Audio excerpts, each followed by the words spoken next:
오후가 이번 시간에 지난 시간에 배운 본문 분석 다시 확인하고 그리고 학습활동 확인하도록 하겠습니다. 교과서 본문 내용 살펴봅니다. 제1수의 내용을 먼저 살펴봅니다. 네 벗이 몇이나 하니 수석과 송죽이라. 동산에 달 오르니 그더욱 반갑고야. 두어라 이 다섯 밖에 또 더하여 무엇하리. 제1수의 내용입니다. 제1수의 내용인데요. 우리가 앞에서 본 것처럼 1수는 서시 부분으로 오후 다섯 벗이 모두 소개되어 있어서 수석, 송죽, 달. 사실은 달은 한자어로 월이라고 하기 때문에 수석, 송죽, 월 이렇게 이야기를 많이 하는데 수석, 송죽은 한자어를 그냥 음만 제시하고 월은 다시 번역해서 달로 제시하고 있습니다. 그래서 다섯 벗이 소개되고 있는 부분인데 하나하나 다시 살펴보면 네 벗이라고 해서 내 친구는 물과 돌과 소나무와 대나무와 달, 자연물인데 마치 사람인 것처럼 내 친구야 라고 표현하고 있기 때문에 의인법이 사용되고 있습니다. 자연물을 벗으로 표현하고 있기 때문에 비유적인 표현 중에 의인법이 쓰이고 있다는 거 알 수 있고요. 내 벗이 몇인가 하니 내 친구가 몇 명이더라 라고 해놓고 수석과 송죽이라 라고 하면서 답을 하고 있습니다. 그래서 초장에서는 지금 문답법이 사용되고 있는데요. 문답법은 자기가 묻고 자기가 답하는 방식을 문답법이라고 합니다. 초장의 내용을 다시 해석한다면 내 벗이 몇인가 하니 내 친구가 몇 명인가 하니 물과 돌과 소나무, 대나무 이렇게 답을 제시하고 있습니다. 물론 달은 중장에 가서 소개하고 있습니다. 동산에 달 떠오르니 그더욱 반갑구나. 중장의 내용을 소개하고 있는데 중장에서도 네 벗인 달이 드러나고 있습니다. 두어라. 종장의 처음 세 글자는 반드시 지켜야 하는 글자라고 하였습니다. 그래서 두어라는 이렇게 형광펜으로 칠해 두어도 될 것 같습니다. 시조면 반드시 지켜야 하는 글자 수는 종장의 맨 앞에 오는 첫 세 글자, 음절은 글자 수라고 생각하시면 되고 두어라 고시조에서 종종 드러나는 감탄사라고 생각하시면 됩니다. 이 다섯, 수석, 송죽, 월 밖에 또 더하여 무엇하리 또 더해서 무엇하겠는가 라고 해서 다섯 벗인 수석, 송죽, 월이면 충분하다 그 이야기를 하고 있는데요. 또 더하여 무엇하겠는가 질문을 하지만 그 답은 독자들이 알고 있습니다. 또 더해서 더할 필요가 없다. 다섯 벗이면 충분하다. 그래서 이거 서리법이라는 표현을 씁니다. 서리법은 이 다섯 벗이면 충분해 평소형으로 할 걸 의문형으로 제시해서 의미를 강조하는데요. 문장의 변화도 주고 답은 그 글을 읽고 있는 독자들이 모두 알 수 있습니다. 두어라 이 다섯 가지밖에 또 더하여 무엇 하겠는가 더할 필요 없어. 다섯이면 충분해 라고 해서 일수에서는 내용을 정리한다면 다섯 벗을 소개하고 있습니다. 수석, 송죽, 월, 물, 돌, 소나무, 대나무, 달이 드러나고 있습니다. 오후가 사수의 내용을 분석해 보도록 하겠습니다. 더우면 꽃 피고 추우면 잎지거늘 소라 너는 어찌 눈서리를 모르는다. 구천에 뿌리 고든 줄을 그로하여 아노라. 지금 초장, 중장, 종장, 3장으로 되어 있다는 거 알 수 있고요.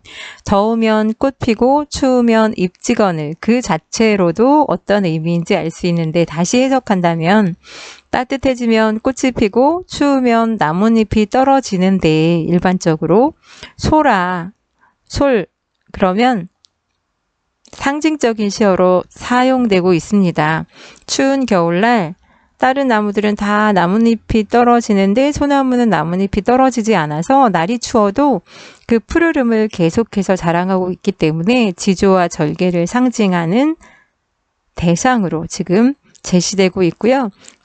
소나무를 부르고 있잖아요. 부름을 나타내는 걸 도노법이라고 합니다. 표현법도 같이 제시하였습니다. 너는 그러면 소나무는 자연물인데 사람처럼 표현하고 있기 때문에 의인법이 드러나고 있다는 거 알 수 있고요. 어찌 눈서리를 모르는다. 어떻게 눈서리를 모르느냐라고 해서 소나무의 특성이 제시되고 있습니다. 또한 눈서리는 이 시에서 대표적인 상징적인 시어인데요. 눈서리가 내리면 되게 풀이나 또는 나뭇잎이 떨어지는, 풀이 지고 나뭇잎이 떨어져서 자연물에게 어떤 고난이나 시련, 역경을 드러내는 상징적인 시어입니다.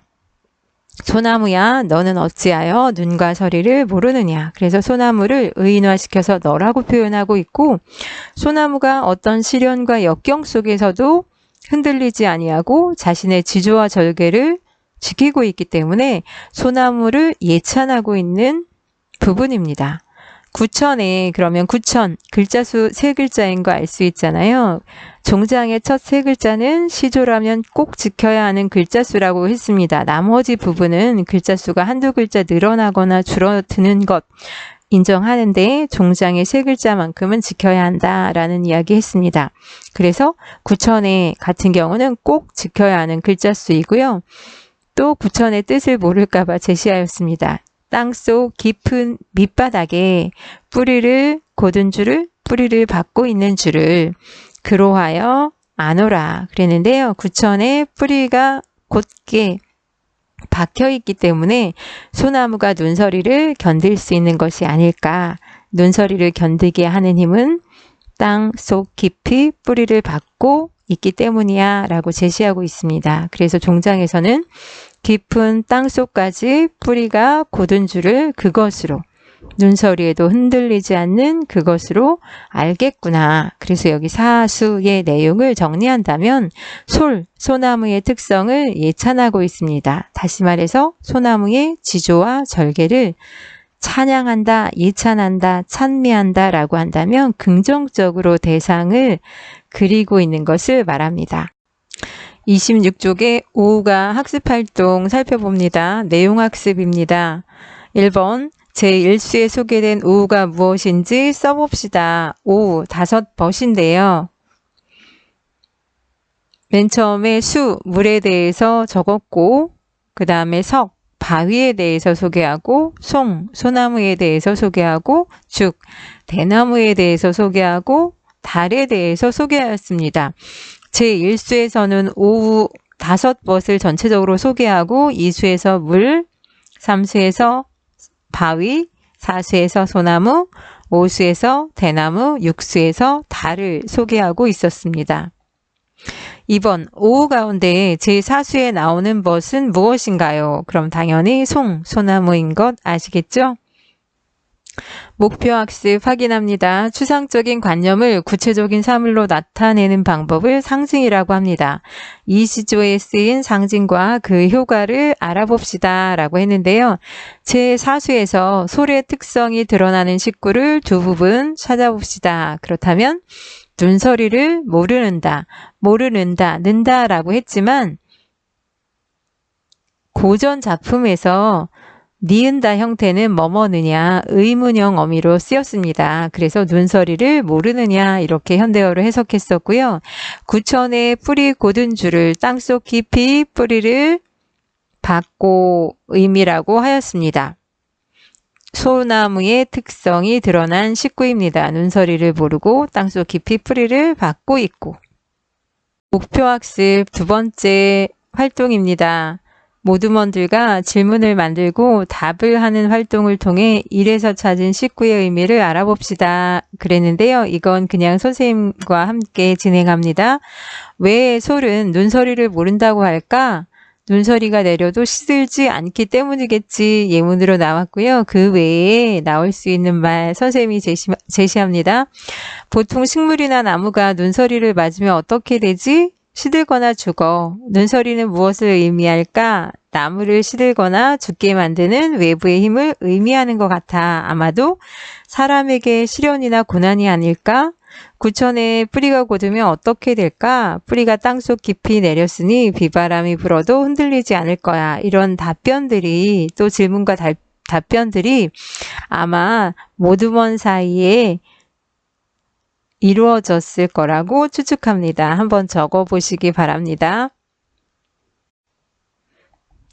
그렇다면 다음 글을 참고하여 제4수의 소리 상징하는 바가 무엇인지 말해봅시다 라고 하였는데요. 옛사람들은 사람이 마땅히 갖추어야 할 성품이나 덕성을 자연물을 빌려 표현하였다. 예를 들면 군자의 훌륭한 덕성을 사군자로 불리는 매화, 난초, 국화, 대나무라는 자연물을 빌려 표현하였다. 그렇다면 소래의 사전적 의미는 소나무과의 모든 식물을 통틀어 이르는 말이라면 이 작품에 쓰인 상징적 의미는 지조와 절개라고 할 수 있습니다. 적어보시기 바랍니다. 1에서 3회의 활동을 바탕으로 하여 이 시조에 쓰인 상징의 효과를 말해봅시다 라고 하였는데요. 이 작품에 쓰인 그 상징의 효과는 지조나 절개 같은 추상적인 개념을 쉽게 이해할 수 있다. 혹은 작가가 전달하고자 하는 사상이나 가치가 구체적으로 이해된다. 상징적 의미를 생각해 봄으로써 작품을 깊이 있게 감상할 수 있다. 작가가 전달하고자 하는 바가 인상 깊게 느껴진다 등 다양한 효과를 말해볼 수 있습니다. 여러분은 한번 적어보시고요. 28쪽, 29쪽은 등교 수업을 할 때 함께 활동을 할 예정입니다. 마무리합니다. 다음 시간에는 소설의 이론에 대해서 살펴보도록 하겠습니다. 고생하셨습니다.